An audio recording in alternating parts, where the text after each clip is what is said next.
I'm Myranda Linton, and this is my video out.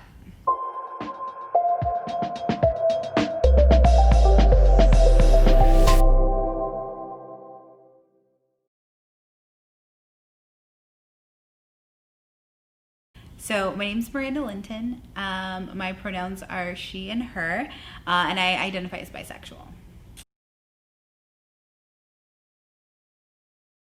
I'm a military brat, so I've gotten to see life from so many different places, but San Antonio really is my home.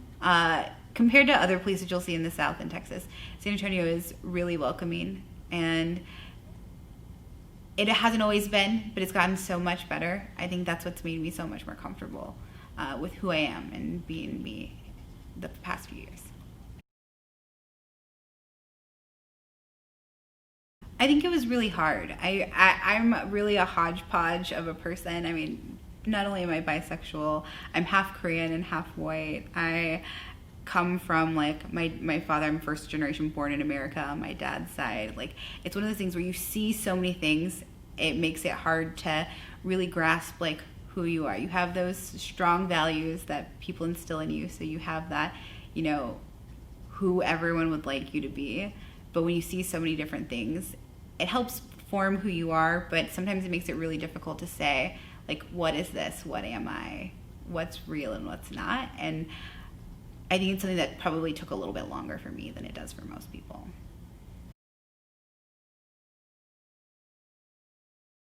I feel like I have a different worldview because I've seen so many different people and so many different things, and the way different cultures treat people and the different hospitalities, and learning those different things from different people is huge because it's helped me understand people's points of view. So maybe someone says something that's less than kind, or, you know, something that they don't really know the full effect of what they're saying. You can say, okay, well, here's their point of view and here's their perspective. And it helps me be a little bit more understanding. It's a funny story. I was 3 years old and my parents took me to Disney World. And on the first day, we went to Ariel's grotto and they took me to see Princess Ariel and she kissed me on the cheek. And I had this big lipstick on my face and it was the best feeling. And I told my mom, I said, I love her just as much as you love Dad. And she's like, well, no, it's different. And I just remember just feeling that just so good. And every day I was like, let's go back. So every day on our trip, we went back, got that big lipstick on my cheek. And I was just like, this is just the best feeling in the whole world. And it was one of those things that's like, this just feels right. And it's, again, being a hodgepodge and confusing. I also had little boy crushes all the time, and so I just didn't know. I just thought this is this feeling, like that love wasn't a person or a thing. It was this feeling that I had, that I didn't have words for it. I didn't have anything. It was just this feeling that I've always had with me and carried through, and as I grew up with experiences, like, found a label for that, which is always good. It was really hard.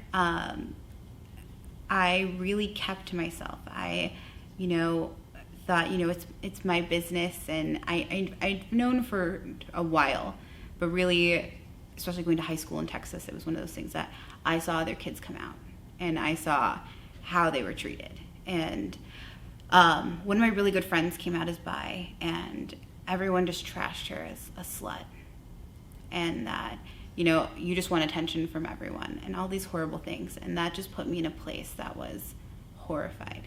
And so I kept to myself. Anytime I had like a relationship with a girl, it was something that, I not felt ashamed of, because I think those were real connections, but something I wanted to keep to myself.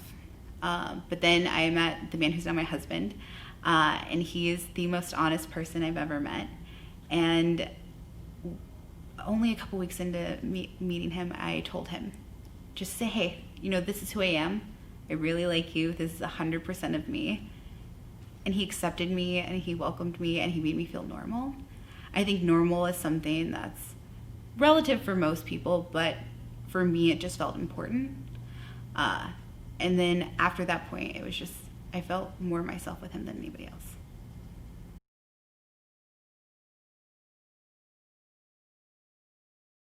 I think that's something that I try to take the opportunity to help people understand. I've had people, even people in the community, say, "Well, you only half count," or "You don't count," or "Well, are you actually bi?" and things like that.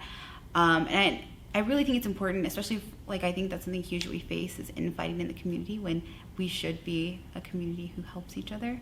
But again, I take their perspective and take the perspective of, this relationship I'm in is a lot easier for me than the relationships they're in. And I know they're not coming from a place of bad intent, and just I take the time to educate that, like, just because I am with a man does not mean I'm not still bi. I think that's something a lot of people, like, I think bi visibility is hard because people say, "Oh, you're just confused," or if you are with a man, you're not bi anymore. But that's not the case, and it's really good to have those, like, nice conversations with someone, like, "Hey, totally understand from where you're coming from, but I'm still who I am. Who I'm with doesn't change me." I mean, bi men get it, I can say, way worse. I feel like in general, it's one of those things that they just say, "Oh, well, you're just confused," or "You're just gay," and you just don't want to say it. And it's one of those things that's like, no, like, we're here and, like, we matter. And it's something that, not a lot of people would fight for, but I think just the education piece is huge. I would say take ownership of it. And a lot of times that it's really hard and it is emotionally taxing to do it. But if I could go back, I think I would. I think I'd be honest and be who I was, because I can say that anything someone else says to me is not as bad as really keeping it in and not being myself. And it's exhausting every day to put on this mask or anything you feel to try to hide it. It might have been tough at first, but I think it would have been better in the long run. It's scary, especially if you see somebody else go through it and say, "Well, why would I put myself through that?" I feel like I had this pedestal of, like, what I thought people thought of me, and thought there was this, like, perfect image of me, and I wanted to keep that up as much as possible. Or I didn't want to lose my friends. I had a great friend group, and I had heard one of them say, "Oh, that kid came out," and went, "Ugh." And just that noise alone said, well, if that's what you're saying about someone you barely know, what if the person who comes to your house every day is the same way?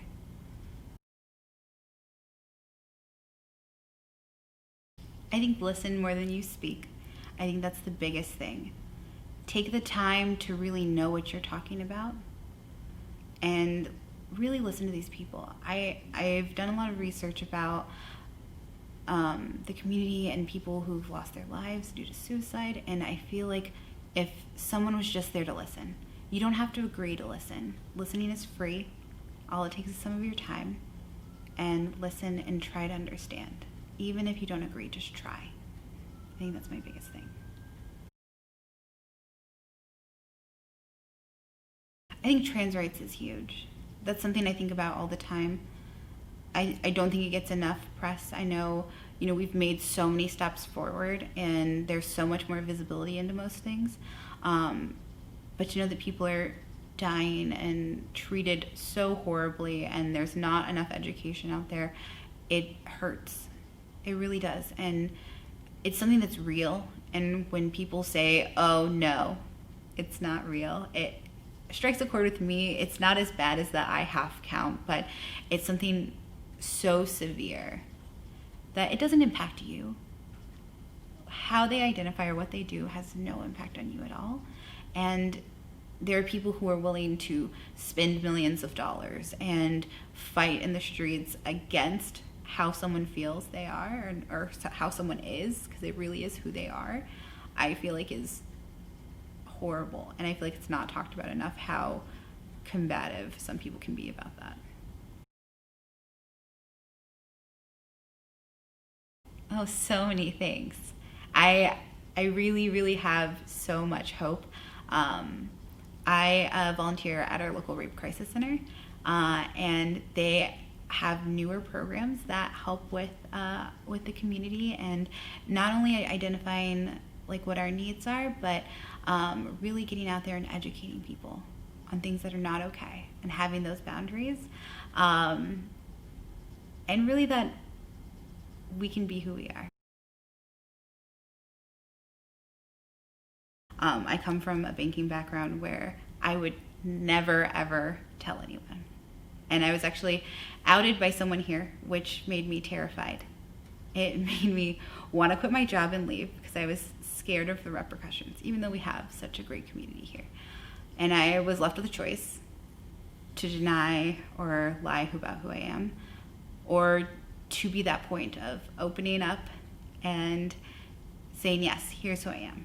Now, while there was one or two people who said poor things about me, who started this, I had the most support I have ever felt from here at work, which seems silly, but it meant the absolute world to me. And I made the right choice. And I take the time, since I'm on our leadership team here, to make sure everyone feels like they have that opportunity to be who you are and not hide it. Even if you letting people know who you are wasn't your own choice, you can still take that ownership and really make something good out of it. That means no matter what happens, I know that I have the people around me who care about me and will support me no matter who I am or what I am. And even in those times where, we are all hooligans, we can identify when something wrong happens. Not a single person said that was okay. But they also just supported me through it no matter what. And that was something I had no idea was even possible. So it was an amazing feeling to have these people around me.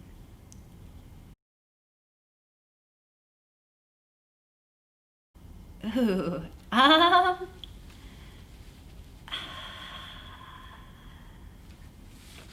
think my favorite part about being me, I don't know, this doesn't look good.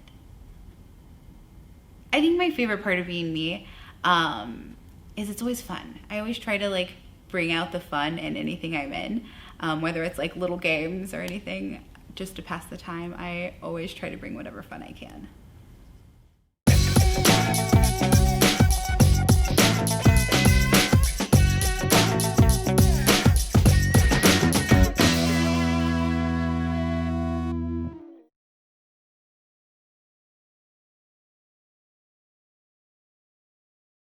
How do you make an octopus laugh? Wait, no. How do you make an octopus laugh? With tentacles. Tentacles. Oh my God. It's probably the worst one you'll hear.